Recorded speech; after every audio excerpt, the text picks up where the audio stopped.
Hello, I hope you're doing well today. My name is Ian Green and I'm the musician for Music Dreams and also for Ian J. Green, two different artist profiles you can find wherever you stream your music. And today I'm going to be looking at part 3 of Unit 12, which is on a unit called Cadences. And these units are organized to help supplement the Intermediate Elementary Music Rudiments course as published by the great author Mark Sarnecki. He's very organized in writing this series of books, and I find that the material in this book really helps intermediate students to understand the functions of harmony and chords and the basics of music rudiments in a really helpful and useful way. So I look forward to discussing the next topic. We're going to be talking about something called the half cadence. Let's go over to the shared screen here, and I'll describe what the half cadence is a little bit more closely. Now, specifically, we've been learning so far about the authentic cadence, dominant to tonic, 5 to 1, or we've been learning about the plagal cadence, subdominant to tonic so far. Now, because these cadences end on the tonic chord in a major or a minor scale, they give a sense of completeness or finality. Usually this can be like the period or the punctuation at the end of a sentence, and they are often used at the end of a piece of music. So if we were to play a dominant to a tonic progression in the scale of C major, we would be going from G major to C major. Let's do that in the scale of D major. A goes to D. The fifth goes to the first.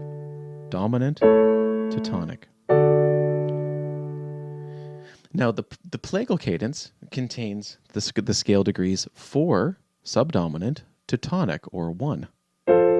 In this case, in the scale of C major, F to C. Let's use the scale of F major. B flat to F, 4 to 1.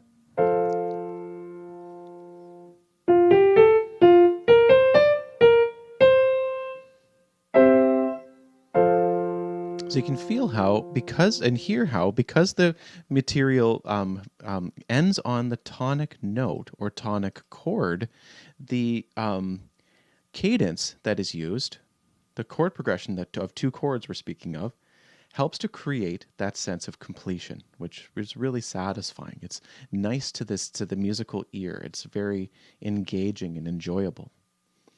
Now, something that's interesting is that a half cadence can create the opposite sound, an unfinished sound, kind of like a comma versus a period at the end of a sentence. So usually composers, when they want to write as a part of a piece, but they want to go on and do something else, they want to say something else, they can use a half cadence to finish a musical sentence, but also this gives more flexibility and freedom for the composer to then build onto the next musical idea. So a half cadence also contains a specific chord pattern as well. The half cadence contains tonic, 1, going to dominant, or 5. As well, a half cadence can contain 4, subdominant, going to 5, dominant.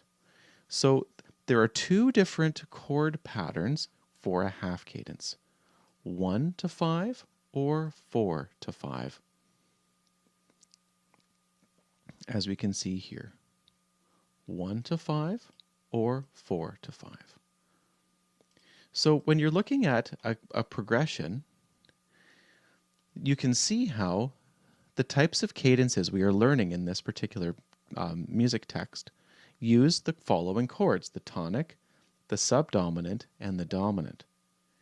And then as part of our homework questions, which we're going to be working on in the next tutorial, we're going to be dissecting different cadences and seeing how these different patterns can be applied. So if we know that the authentic cadence contains 5 to 1, the plagal cadence contains 4 to 1, Also thinking of this in the minor key, 5 to 1 or 4 to 1. And then the half cadence can contain either 4 to 5, or in the minor key, 4 to 5, and also 1 to 5, or 1 to 5 in the minor key. Then basically, the chords that we need to recognize when writing cadences are 1, 4, and 5, and how those 3 different types of chords are organized in a specific formula. So we don't have to worry about the other types of chords in the scale, just these 3 different types, the 1, the 4, and the 5. An easy way to also find and label a cadence in this type of a book is to recognize that the root note is always going to be in the bass clef. And then the subsequent or supporting notes in the chord are going to be in the treble clef. So the lowest note of the chord is going to be in the bass clef, which always creates a root position triad of that type of chord.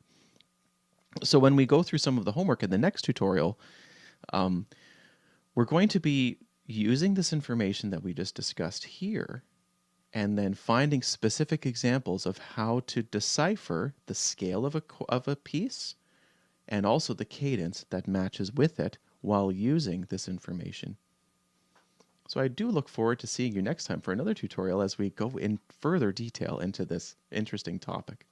Thank you so much for your support and for watching this video. I do hope that it's helpful, and I look forward to seeing you next time for another tutorial. Please like and subscribe if you haven't already done so. And if you have a chance, check out some of the other tutorials on this channel as well. There's lots of performance videos and other theory videos too. Have a wonderful day. Thanks for watching, and see you next time.